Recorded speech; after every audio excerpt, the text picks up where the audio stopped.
Hello, everybody, and welcome to Senza Fidi. I'm Monica Polini, your host, and today I have with me Dario Betti, who is the CEO at Mobile Ecosystem Forum, otherwise known as MEF. And Dario and I have been, friends for a long time. We're both Italian, and so maybe not to your surprise, he's been on the Spare Partners before, but what today we're going to do is one of the podcasts on a specific country, which is Italy, our country. And, I wanted to do this because I recently started spending more time in Italy, in beautiful Spoleto. And so after a very long time of not being in Italy, not spending a lot of time in Italy, I did. And I had to deal with all the bureaucracy, and I was terrified of the prospect. And instead, what I found is that in Italy, we have SPID, which is really surprising for a country that used to be really like way behind in technology to have something like that has digital ID, and all the services are, you know, go through it. And not only that, but most people use it, including elderly people. So that is actually, to me, that was really surprising. It was shockingly positive. I was not expecting it. So, Darren and I today will talk about it and put it in the context of what happens in Italy and everywhere else. And Amaf has been working a lot on this. So not only Dario is not here because he's Italian, but because he actually knows about this stuff. So Dario, welcome back to Staring Partners, and tell us a little bit about yourself, Beth, and what we're trying to talk about today. Thank you, Monica. Thank you for having me. I don't necessarily know this stuff, but I hear from people that know this stuff a lot. And so out of reflections and out of putting together complex stories like this one, it might help not to be the super knowledgeable person, but the one that hears from others. And talking about hear from others, I'm the CEO of the Mobile Ecosystem Forum. It's a trade association, 200 companies within that. It is mobile. But identity, as we're talking about that today, is one of those main themes for us. Partly because in some countries, identity is mobile, your mobile number, or even your mobile phone uses itself as a way to key yourself in, one-time password for banks and so on. So in this world, the mobile has become centric, but there's not just the mobile. And today, in case you're wondering, we're talking about a much broader thing. We're talking bureaucracy, state, and a success story, because Italy, and Monica and I are Italian, so we're very proud about talking about this success story. We'll tell you also the less successful part of it, but there's always a lessons learned about something else. But so I think there is a lot to be said. And back to our the Mobile Ecosystem Forum, our trade association, not for profit. We we pride ourselves of being a neutral place to bring people a forum in the wider ecosystem. We don't just have mobile operators, we have providers, we have governments, actually regulators, we have banks and supermarket coming together, because this digital environment we live in, whether it's mobile or not, I should say, it's really all about working together. And if you are looking, identity is one of the essential elements where requires a bit of working together. Whether you're an issuer, whether you are somebody using it, whether you intend to deploy some of it. And we need to understand whether this digital online world is moving towards. We'll come back to some of that more, but some of our members will be very keen to identify elements and components. We probably won't go into lots of details, but just to let you know, identity is one thing we do, but it's also very misunderstood, I should say, Monica. And potentially, let's put three elements in there, and people will complain it's too simplistic. But sometimes we talk about an online identity, obviously, as a way for you to verify yourself. So the verification itself. So it's your passwords, which we know that password don't work anymore, but it's your way to go and say it is me and not somebody else. But we have multiple identities, and we do multiple things. We probably talk about driving license. We talk about our access to services, and some of them to services like, coming to Sensafili or using a podcast or anything else. There are multiple ways and there are multiple identities we have, and we don't want to have a single identity, but everything comes together sometimes. Finally, once you have these, do we need a repository to keep all of these identities together if we have 100 of them? So there are verifications, there are authentication services, there are attributes, the elements of our identities, who we are, what we like, what we do. And then there are big containers. And those three things is potentially the simplest way to say online digital, how does it work? An identity provider, services, and elements of data you have between, and some big containers, which is emerging wallets, as we like to call it, to keep all of this together. And within Italy, there are lots of lessons to learn, a lot of success to celebrate as well. Now, okay, back to identity. We spent hours talking about identity and how it's changing. And if you think about, like 50 years ago, where identity, it's you, you show up, it's your physical identity, your body, your face, whatever. And now, increasingly, it is not. And we are adapting. So it doesn't matter how individually we're doing this. We have our identity is digital to a large extent, no matter who you are. And like things like SPID in Italy, it doesn't necessarily, it's not a wireless technology thing, but you do use the phone. And the phone or your wireless devices are an important element. And as you say, we have multiple identities and we need to think about how to do it. And right now, we just kind of like pile them up, basically. And that's, I think, what's interesting about SPID is that it's just trying to get us to a place where we can manage different identities in a single place. So why don't you go and tell us well, first of all, how to think about SPID in a wider context of this kind of, how should we think about digital identity and how it's being implemented in Europe and other places? Well, we can talk about its name in Italian with Sistema Pubblico di Identità Digitale, a public system of identity, digital identities. Okay, great. So that's doing exactly what it is, a bit of simplifications. If you are going to Italy, you would have probably known, as you were referring to, big offices from your local borough or mayor, township, etc. When you have to go in different places, you have to know exactly where's one place called anagrafe, where part of your data is kept. Another place is where your rights or services are, etc. And you need to go around. Your face used to be your identity. And SPID is your digital face. Interestingly, some people would say, and some of our members, you can still use your face on your mobile phone because it can be seen, can even checked. Careful, everything is being copied nowadays, and everybody wants a copy of your identity to get money out of you. And right now, AI has been used a lot, injecting fake faces all around digitally to do it. So nothing is sacred anymore. Nothing is safe. We need to understand that things are moving quite fast. SPID, the Sistema Pubblico di Identità Digitale, organize a framework. And with that, let's say the guardrails for some of the very important requirements. Equally said, we are not going to be managing these, which is a very novelty.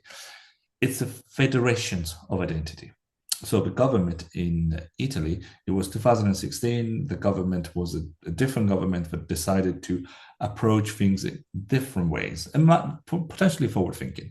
So what they say is, we're going to ask companies, any companies, to become an issuer of our data, and we will accept it as long as you follow these rules. So that's the role of the government, was not to run the service, but to maintain, not to operate the service, but to maintain the overall guidelines on how to do it.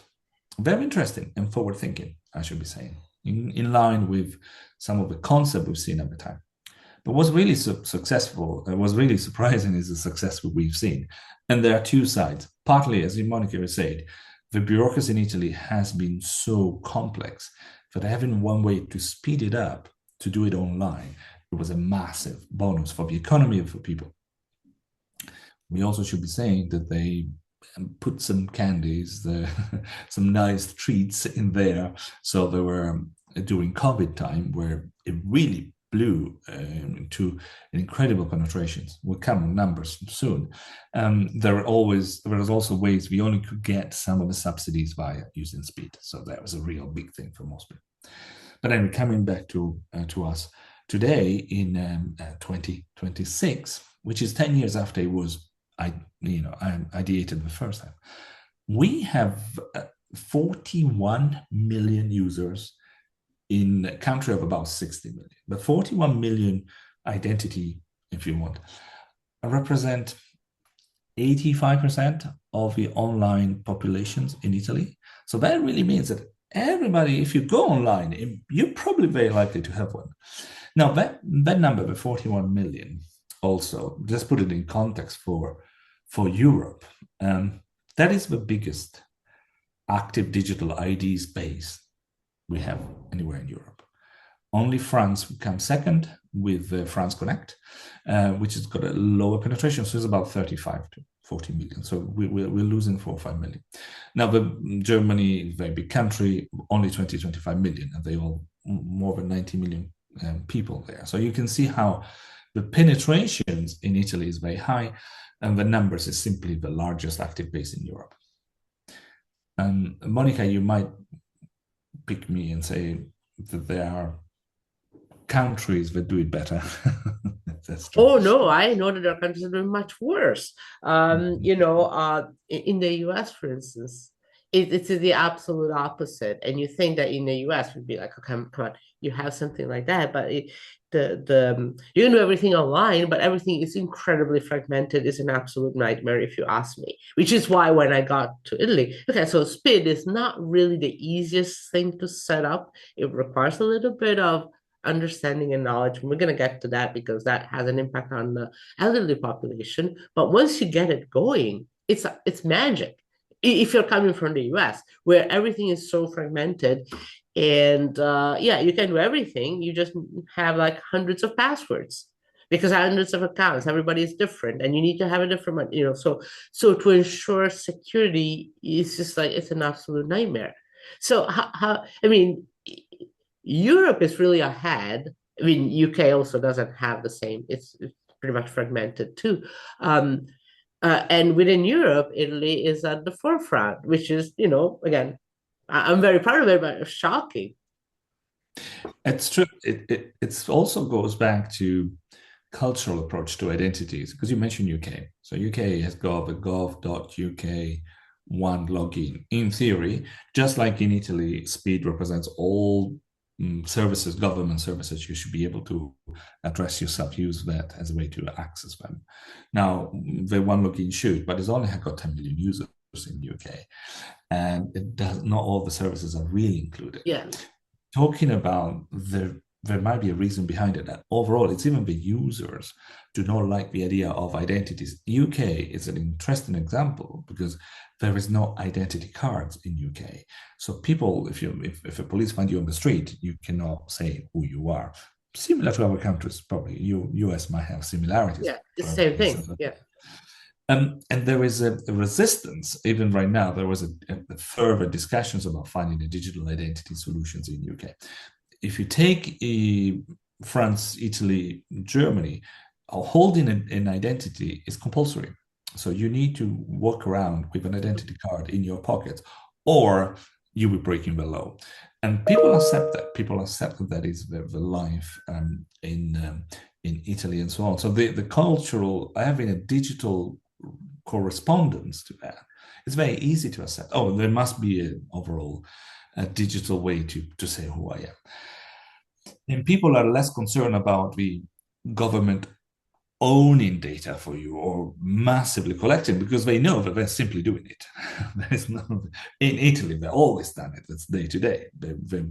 It just used to be a lot of paperwork for you. Now it's digital to an extent. Yeah, absolutely. But and I say it's really a cultural thing, but at some point it's just negative in the sense that you don't have okay. So in the UK, US, you don't even have a physical card. So the transition to a digital ID is hard because you don't even have the paper one to start with. Yeah. And it's considered to be, especially in the US, the idea of having an ID is just like impossible and unthinkable.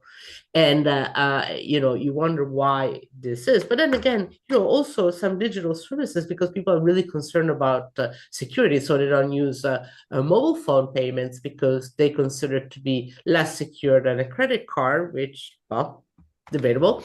In the US, very few people, I mean, like half as the use of mobile phone for paying is like half as much as Europe, for instance. Uh, and so that's actually remarkable. And so. Is there much of a before we get to talk about speed? I mean, is there much of a concern in terms of security and privacy? Because I'm actually surprised when I use SPID. It's like it seems to be very strict in terms of security, making sure that it's you using the system. So I'm not too worried about it, but maybe I should. Well, it's a very interesting, I think, almost dichotomy in the world, because where there is a more concerns about identity, sometimes there is a less concerns about privacy, and vice versa. GDPR, which is a very European thing, is our ways to, personal data, how it's shared.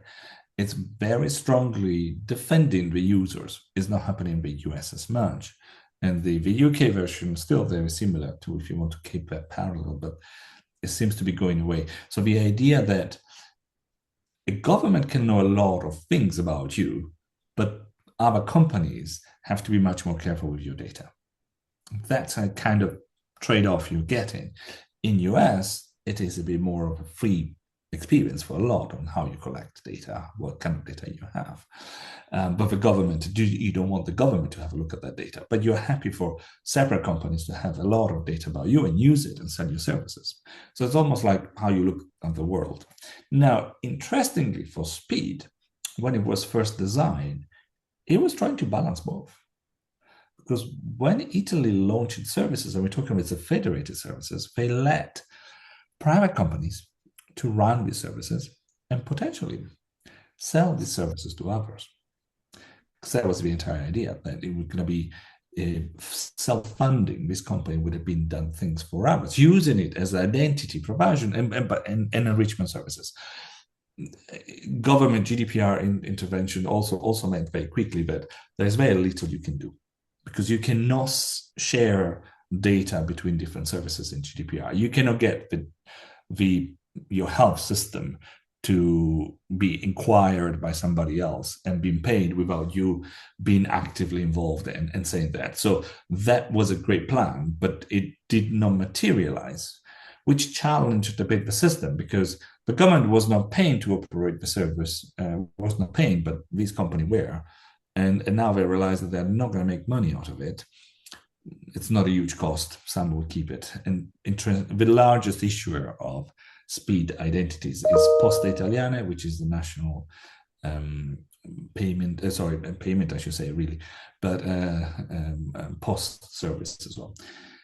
So it's partly funded by the state, if you want, still. But the idea that it was going to be a complete open system with companies coming in and offering services to customers, the services are now offered, but we'll see that slowly they're asking for a fee. So that we now have a bit of complications coming with some of the services right now. But just to go back, the imperfection of the world, we're still trying to understand the model for identity and the future model. Who pays for identity? What does identity do? And there's a lot of fundamental questions about how you look at the role of the government, the role of private enterprises, and the rights of the citizens out there. So I think there's going to be a few recipes we're still going to see for a while to reflect the differences in flavors. No, let's go back to that. Before we do that, maybe you can comment on the latest news about Poste Italiane and Tim, and how is that going to be potentially have an impact on SPID? Yes, there are always, we're talking about government, there are always multiple lenses we need to analyze things. So when we say there was a specific government that decided to launch very quickly SPID, and they did it by creating a new agency separate from all the bureaucracy called an Italian agency for digital services, let's say, or digitalization. But then you've seen all of the other parties coming in too, as we've got let's say, the official state identity, the identity card system, which came and said, well, we do the same thing. And then you had a fiscal, the tax system, said, we issue an identity as well. And then so did the National Health Services, which is very big. So you actually had all of these parts starting to fight in each other. So different government came and then effectively told they were going to stop the SPID, which was such a success, and launch a new one. They eventually they decided not to stop SPID because everybody had it and it was a success, but then to let other things arrive. But it looked like the long-term solutions.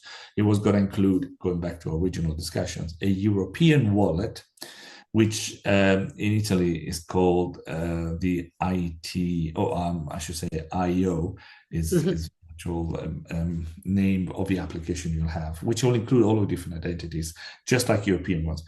And then you have an identity card, electronic ID, which is also running. Okay, now all of that, it looked like SPID had these funding issues, and Poste was the main issue. But all of a sudden, Poste government, the one that was really looking at turning things off. But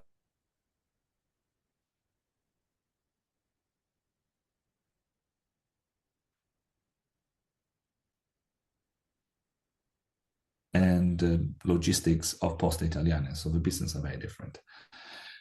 But by like to support, I think now, Poste much more. So expect for a new development in these important areas. So Poste Italiane now is in the process of being effectively the largest shareholder of Telecom Italia.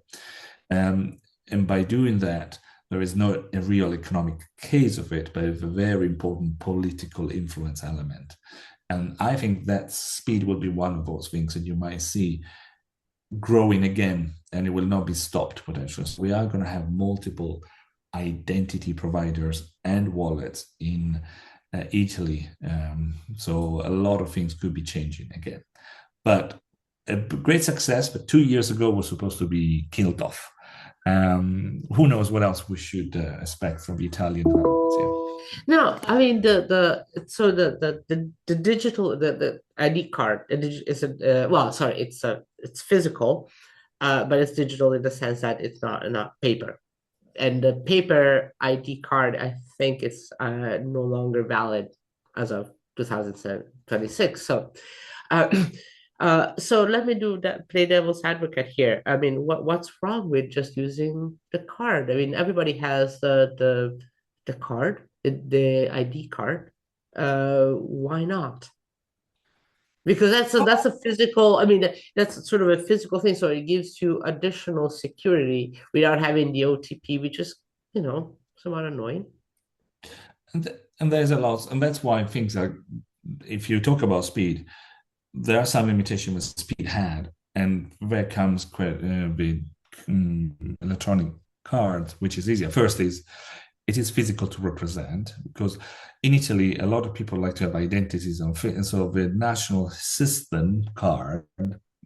system card is becoming so commonly used because it's got a number. And people can record a bit like an equivalent of a social ID, if you card numbers.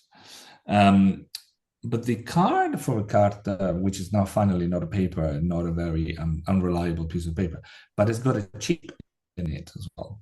Will come into similar to a SIM card. So you could even use it for NFID. So it is part of that proximity digital services as well. Whenever you go, you might take an appointment or you might change something, but you can show your cards.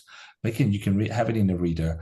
You can even have an electronic display, present your card, and move forward with that rather than having to type in your identity all the time or just use your identification. So I think there is some positive in what the physical identity can bring.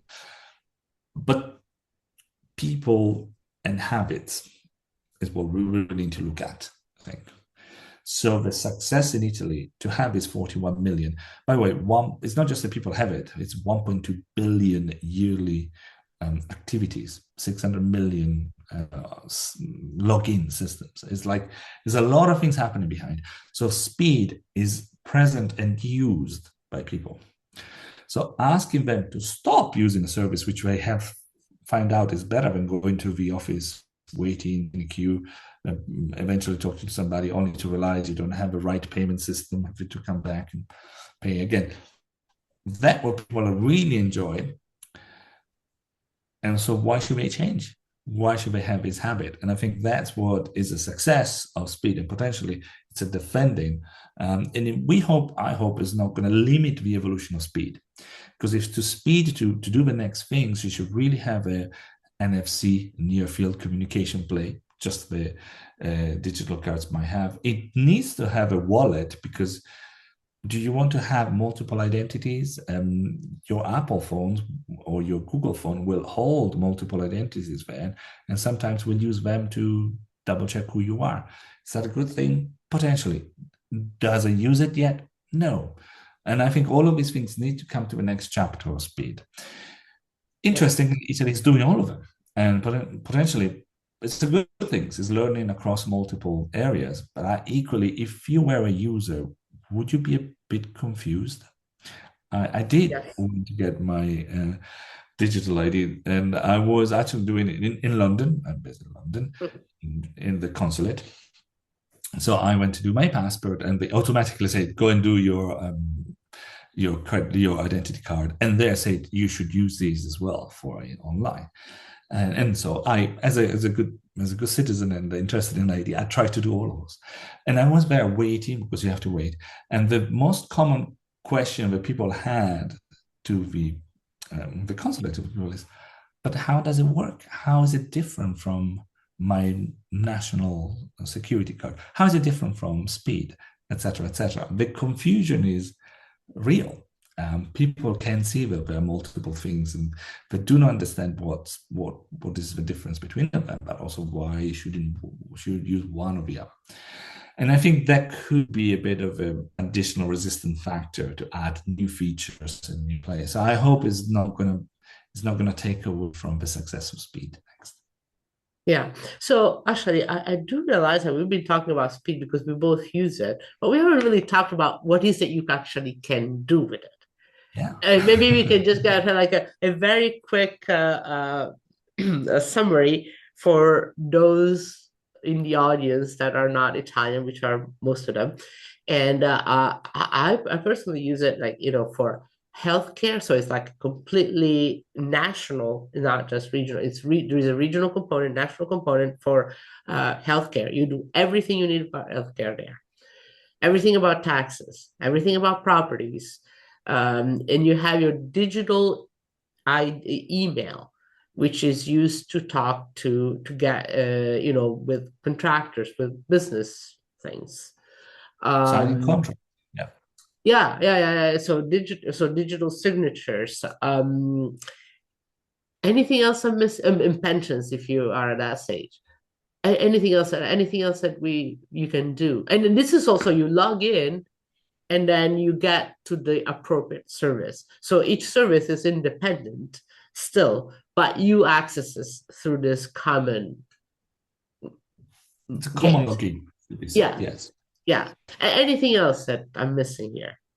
Well, the idea for SPID is that you'll be able to use it. Anything we talked about it is a governance stuff, pretty much. And then legal things, as you were saying, that is a legally identifiable way for you to sign a document, an email.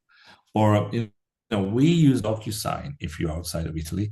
There is DocuSign is a famous company. There are many others, Adobe, etc. you could use, but you send and exchange digital contract in a way which is not just pretending to be signing with a little mouse or something to do your signature. And this is potentially in other places, the government allows you to say, this is my digital stamp. It's me doing it. So it's a pretty powerful thing. But what the third part is not really successful yet, and it should be doing it a lot more, is, well, can I do something else on the private service? Now, that is, but the idea is it should also be available for that. So you could sign in into it, you can actually, into your hosting company. One of the largest provider of this identity is Aruba. Aruba is your SMEs or large company as well, provider of different things. Of if you're a company, you need to provide taxation, etc. And you can sign in to that services, clouding, hosting, deciding your DNS, your name, all of that, and it still uses that. But not many other examples except for that. But that's theoretically it's available and it's available. Yeah, I was reading also about that. You could be using SPID for like proving age. So there are some services that are, you have to be over 18 or whatever. And so you could be using that for age verification, kind of. Yeah. Instead of you And that, saying, yes, I am over 18. it feels a bit intrusive sometimes, and that's how the system works. Actually, works in a different, nice way. But because they do have all your identity, personal identity included in that, your date of birth as well. So you're sharing your date of birth. And there are some other solutions where we'll be saying, just give you an answer: is this person over 18 or not? Yes. So there are way different ways of doing it, but very effectively, and it works very well in countries where there is no identity. It's very difficult to go and say, how do you qualify as a person which is over 18? By fact, you got a credit card, potentially, but not always by now, especially debit cards have been given to everybody, or prepaid cards. So yeah, I think there are multiple use cases that could emerge as well, and we're seeing right now. But again, we needed to get people to understand how to use them, which gives a bit of a concern, if I could say. I mean, the success of 85, 90% of the population in Italy using it, it doesn't really mean that they are using it. It means that somebody is using their identity.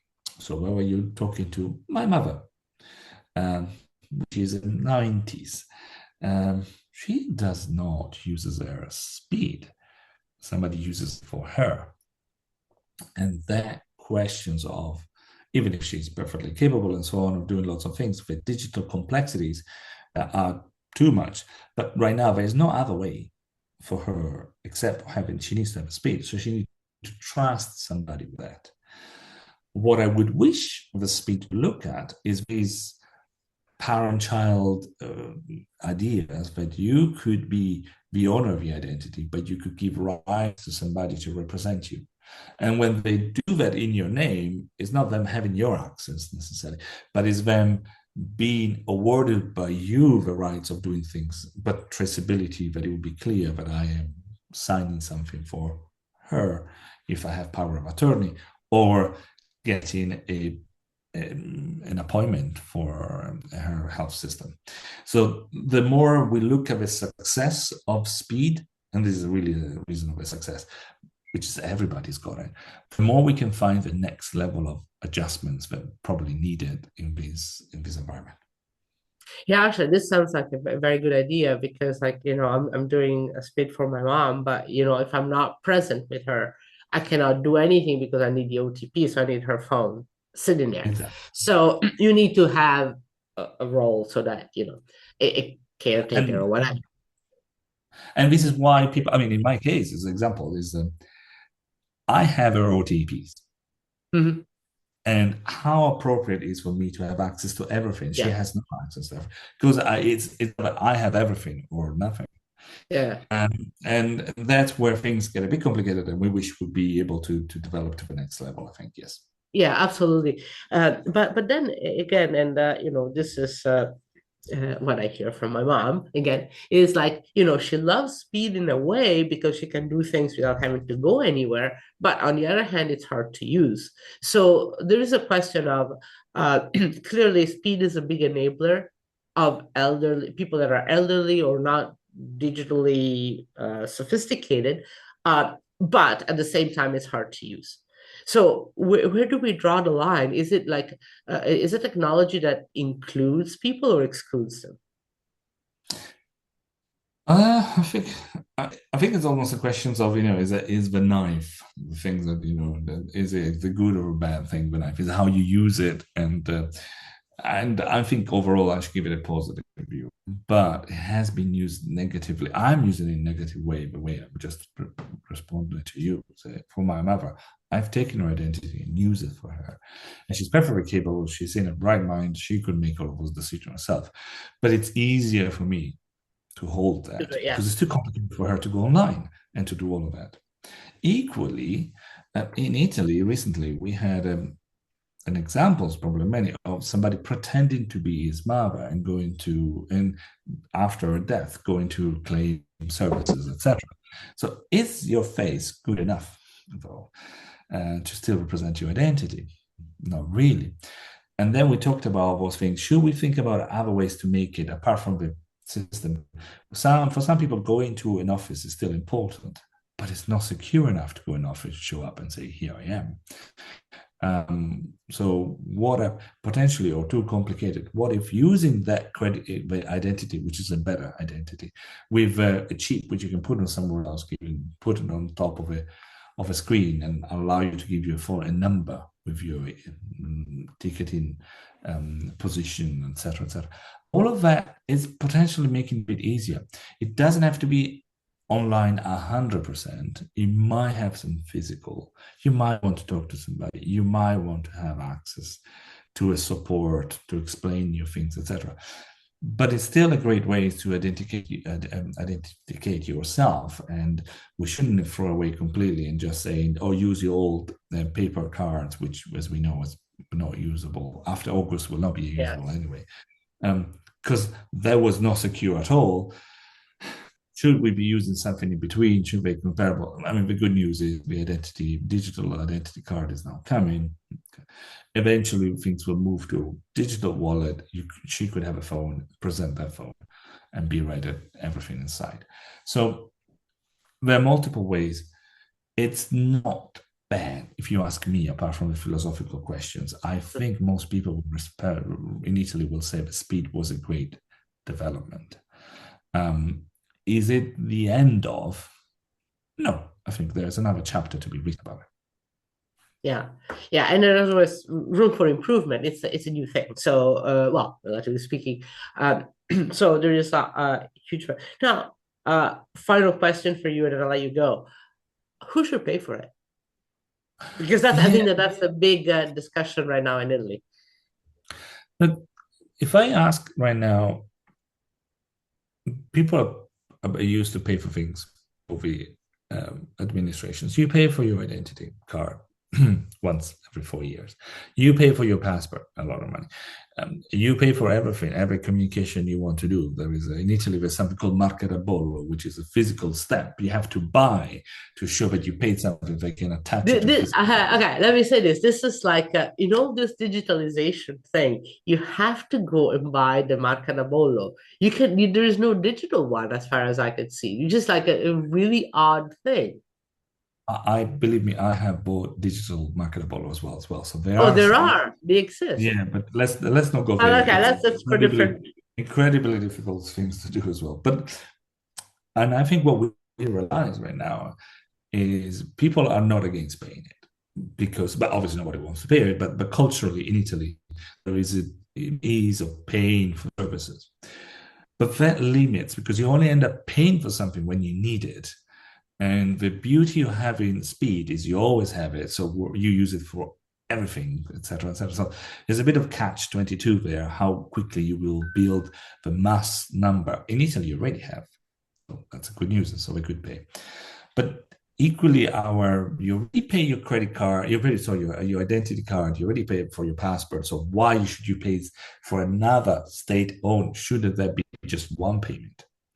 And should it be simplified the life of the citizens? And I think there's a lot more to work done to be there.